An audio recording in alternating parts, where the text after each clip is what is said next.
Hey guys, எல்லாருக்கும் வணக்கம். Welcome back to our channel Vanaja Aari world.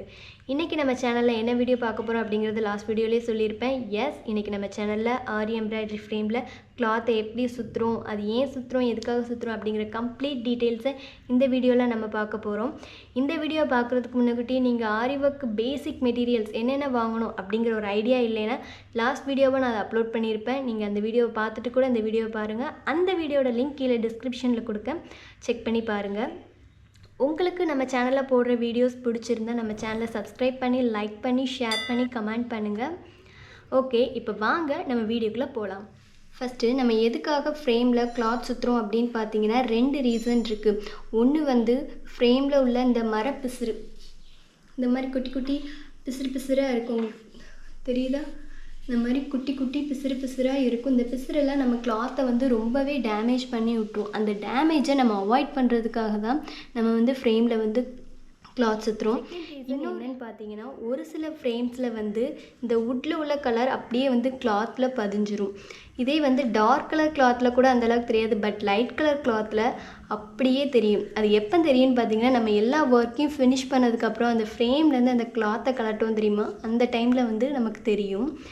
எல்லா ஃப்ரேம்லேயும் அந்த மாதிரி இருக்குமான்னு கேட்டால் இல்லை, ஒரு சில ஃப்ரேம்ஸில் தான் அந்த மாதிரி இருக்கும். இந்த மாதிரி ரீசனை அவாய்ட் பண்ணுறதுக்காகவும் தான் நம்ம கிளாத்தில் ஃப்ரேமில் கிளாத் சுற்றுறோம். ஓகே, இப்போது ஃப்ரேமில் கிளாத் தான் ரேப் பண்ணணுமா அப்படின்னு கேட்டால் இல்லை, ஃப்ரேமில் நம்ம கிளாத்தும் ரேப் பண்ணலாம், பேப்பரும் கூட ரேப் பண்ணலாம். ஆனால் பேப்பர் ரேப் பண்ணும்போது இன்னொரு பிரச்சனையும் இருக்குது. ஃப்ரேமில் இருந்து கிளாத்தை 2 டைம் 3 டைம் நம்ம கலட்டி எடுத்துட்டோன்னா பேப்பரும் கலண்டு தன்னால் வந்துடும். என்ன தான் க்ளூ போட்டு அப்ளை பண்ணாலும் அந்த பேப்பர் கிழிஞ்சு வந்துடும். ஸோ பெஸ்ட்டு மெத்தட் என்னென்னு பார்த்தீங்கன்னா கிளாத் தான் பெஸ்ட்டு மெத்தட். அதே மாதிரி ஃப்ரேமில் சுற்றுறதுக்கு நாடாக உண்டு, அந்த இதுவும் வாங்கி கூட நீங்கள் ட்ரை பண்ணலாம். இப்போது நான் உங்களுக்கு கிளாத் வச்சு இந்த ஃப்ரேமை எப்படி ரேப் பண்ணணும் அப்படின்னு சொல்லி உங்களுக்கு நான் காட்டுறேன். இப்போ நான் ஃப்ரேமில் சுற்றுறதுக்கு எந்த கிளாத் எடுத்திருக்கேன்னு பார்த்தீங்கன்னா நார்மலான லைனிங் கிளாத் தான் எடுத்திருக்கேன். நம்ம ப்ளவுஸ்லாம் ஸ்டிச் பண்ணுவோம்ல, அந்த மாதிரி உள்ள லைனிங் கிளாத் தான் எடுத்திருக்கேன். லைனிங் கிளாத் தான். இப்போது நான் அந்த கிளாத்தில் ஒரு 1 இன்ச்சுக்கு மார்க் பண்ணியிருக்கேன். உங்களுக்கு தெரியும் நினைக்கிறேன். கரெக்டாக 1 இன்ச்சுக்கு மார்க் பண்ணியிருக்கேன். இங்கே தான் நம்ம கட் பண்ணி எடுத்து வச்சுருக்கோம், தனித்தனியாக 4 பீசஸாக எடுத்து வச்சுருக்கோம். இதில் கட் பண்ணதில் இந்த கார்னரில் இந்த மாதிரி கரை பீஸ் இருக்கும், இது நமக்கு தேவையில்லை, இதை நம்ம கட் பண்ணி எடுத்துடலாம். இந்த கரை பீஸ் நமக்கு தேவையில்லை, இதை கட் பண்ணி எடுத்து போட்டுடலாம். நெக்ஸ்ட்டு இதை எப்படி நம்ம ஃப்ரேமில் கரெக்டாக சுற்றலாம் அப்படிங்கிறத பார்க்கலாம். இப்போது இந்த எம்ப்ராய்டரி ஃப்ரேமில் 2 ரிங் இருக்கும். இந்த 2 ரிங்கில் எந்த ரிங்கில் நம்ம கிளாத் சுற்றுவோம் அப்படின்னு பார்த்தீங்கன்னா இன்னர் சைடில் உள்ள இந்த ரிங்கில் தான் நம்ம கிளாத் சுற்றுவோம். இந்த ஸ்க்ரூ இருக்கிற இந்த சைடு, இந்த ரிங்கில் நம்ம சுற்ற மாட்டோம், இந்த ரிங்கில் தான் நம்ம கிளாத் சுற்றுவோம். எதுக்காக இந்த 2 ரிங்லேயும் நம்ம கிளாத் சுற்றலை அப்படின்னு கேட்டிங்கன்னா 2 ரிங்லேயும் நம்ம கிளாத் சுற்றி நம்ம ஒர்க் பண்ணுற மெட்டீரியல் ஃபேப்ரிக்கை நம்ம வச்சு டைட் பண்ணும்போது நமக்கு அந்தளவுக்கு ஈவனாக டைட் இருக்காது, கொஞ்சம் அன்ஈவனாக இருக்கும். அதனால தான் நம்ம ஒரு ஃப்ரேமில் ஒரு ரிங்கில் நம்ம கிளாத் சுற்றுறோம். ஃபஸ்ட்டு நம்ம ஃப்ரேமில் க்ளூ அப்ளை பண்ணிவிட்டு அப்புறமா கிளாத் சுற்றுறோம். க்ளூ எப்போவுமே இன்னர் சைடுக்குள்ளே இங்கே அப்ளை பண்ணுங்கள், இங்கே அவுட்டர் சைடு அப்ளை பண்ணாதீங்க, இந்த உள் சைடை அப்ளை பண்ணிக்கோங்க. கொஞ்சம் நிறையவே ஸ்டார்டிங்கில் அப்ளை பண்ணிக்கோங்க. அப்ளை பண்ணிவிட்டு நம்ம கிளாத்தை கரெக்டாக இப்படி நான் ஃப்ரேமில் காட்டுறேன்ல, இந்த மாதிரி இப்படி வச்சுக்கோங்க. கொஞ்சம் வெளியே தெரிஞ்சாலும் பிரச்சனை இல்லை, நம்ம சிசர் வச்சு கட் பண்ணிக்கலாம். இது லைட்டாக ட்ரை ஆன பிறகு கூட நீங்கள் சுற்றலாம். நான் உங்களுக்கு இப்படியே இப்போ நான் க்ளூ அப்ளை பண்ண இந்த இடம் ட்ரை ஆகிட்டு, இப்போ நான் கிளாத்தை ஸ்ட்ரெயிட்டாக இப்படி வச்சு சுற்றாமல் நல்லா க்ராஸ் எடுத்து சுற்றுங்க, டைட்டாக சுற்றுங்க.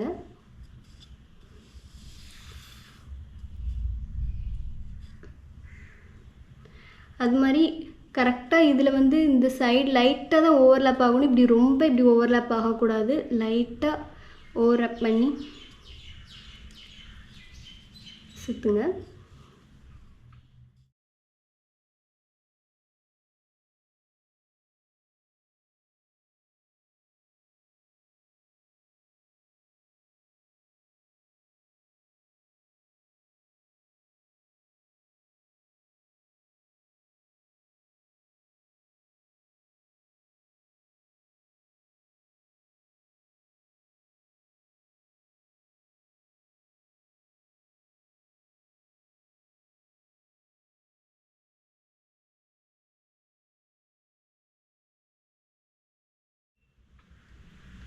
இப்போது நம்ம ஒரு பீஸ் வந்து நம்ம சுற்றி முடிச்சிருக்கோம். இப்போ எண்டிங் பார்ட் வந்துட்டு ஒரு பீஸில் அதில் எப்படி அடுத்து கண்டினியூ பண்ணுறதுன்னு பார்க்கலாம். அடுத்த பீஸ் வச்சு கொஞ்சம் நல்லா க்ளூ அப்ளை பண்ணிக்கோங்க. இன்னர் சைட் ஃப்ரேமில் தான் நான் அப்ளை பண்ணுறேன், அதை மாதிரி பார்த்து பண்ணுங்கள்.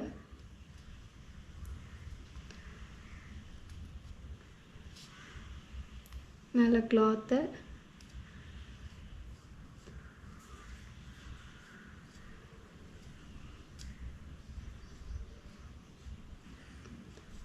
இப்போ எனக்கு இங்கே எக்ஸஸ் கிளாத் இருக்குது, இதை வந்து நான் கட் பண்ணி எடுத்துக்கிறேன்.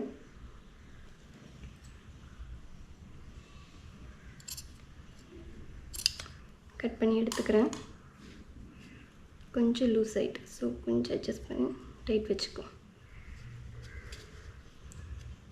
ஓகே, இந்த கிளாத் வந்து கரெக்டாக இந்த சைடில் உள்ளேயே முடிகிற மாதிரி பார்த்துக்கோங்க. அதுக்கு தகுந்தாப்பில் நம்ம கட் பண்ணி விட்டுக்கலாம். நெக்ஸ்ட்டு உள்ளே இந்த இது மேலே இருந்தே நம்ம ஜாயிண்ட் அடிக்கலாம். அடுத்த கிளாத் கொஞ்சம் இந்த சைட்லேயும் நம்ம லைட்டாக க்ளூ அப்ளை பண்ணிக்கணும். அப்ளை பண்ணிவிட்டு ஸ்ப்ரெட் பண்ணி விட்டுக்கோங்க. ஸ்டார்டிங்னால தான் அந்த சைடில் நான் அப்ளை பண்ணிக்க சொல்கிறோங்கள.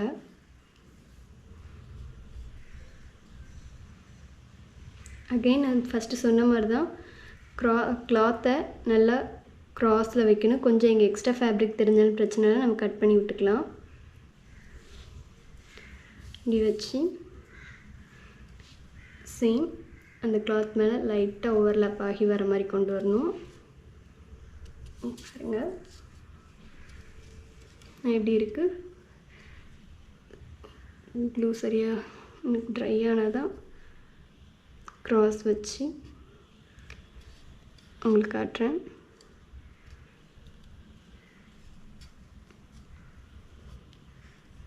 கொஞ்சம் க்ளூ ட்ரை ஆனால் நம்ம சுற்றினா கொஞ்சம் ஈஸியாக இருக்கும்.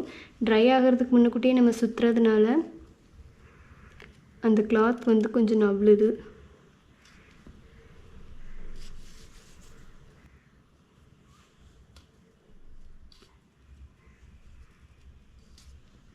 ஸ்டார்டிங்கில் மட்டும்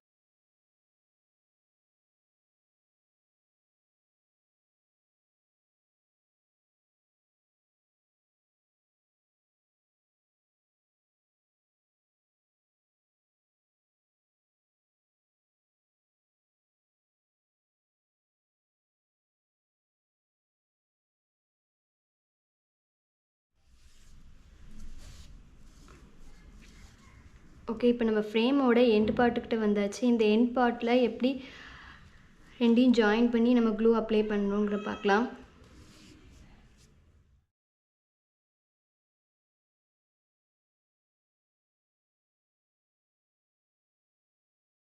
இந்த ரெண்டு கிளாத்தையும் சென்டரில் கொண்டு வாங்க.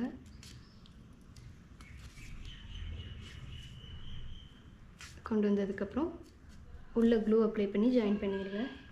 ஸ்டார்டிங்கில் எக்ஸ்ட்ராவாக ஒரு க்ராஸ் வச்சுருந்தப்போ ஃபேப்ரிக் மிச்சம் இருந்ததில் அதை கட் பண்ணி எடுத்துருங்க. கட் பண்ணி எடுத்துகிட்டு ஃபேப்ரிக் இங்கே உள்ள க்ளூ அப்ளை பண்ணி ஃபினிஷ் பண்ணிடுங்க. அவ்வளோதான்.